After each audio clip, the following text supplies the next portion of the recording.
Hello বন্ধুরা, সবাইকে শুভরাত্রি। তো দেখতেই পাচ্ছ এটা আলাদা দোকান। আমি ছিলাম আমার চেচা শ্বশুরের দোকানে, এখন আছি আমার নিজের দোকানে। হ্যাঁ, এই যে এই ভাইটা আমার দোকানে থাকে। এই দেখো, চলো দেখো, হলো রাকিবুল মমিন, একে সব বদ বলে চিনি। আসসালামু আলাইকুম। তো দেখো তোমাদেরকে সব কি বলবে রাকিবুল মমিন, বলো। আসসালামু আলাইকুম বন্ধুরা, সবাই কেমন আছো? আলহামদুলিল্লাহ, অবশ্যই তোমরা ভালো আছো। তো ইনি ছিল আমার দোকানে। হ্যাঁ, যখন আমি বাড়ি যাই এনাকেই দিয়ে যাই। ছেলে অনেক ভালো, কম বেশি তোমরা সবাই চিনো, মানে আমাদের আশেপাশে গ্রামের মধ্যে, আমার গ্রামের মধ্যে একে সবাই চিনো।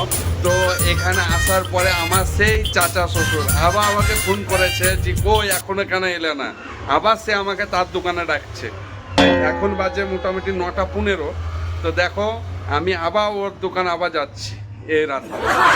তো যাক, একটা ভিডিও পোস্ট করে দিলাম এই কথাটা বলে। সবাই ভালো থাকবে, সুস্থ থাকবে, সবাইকে টাটা।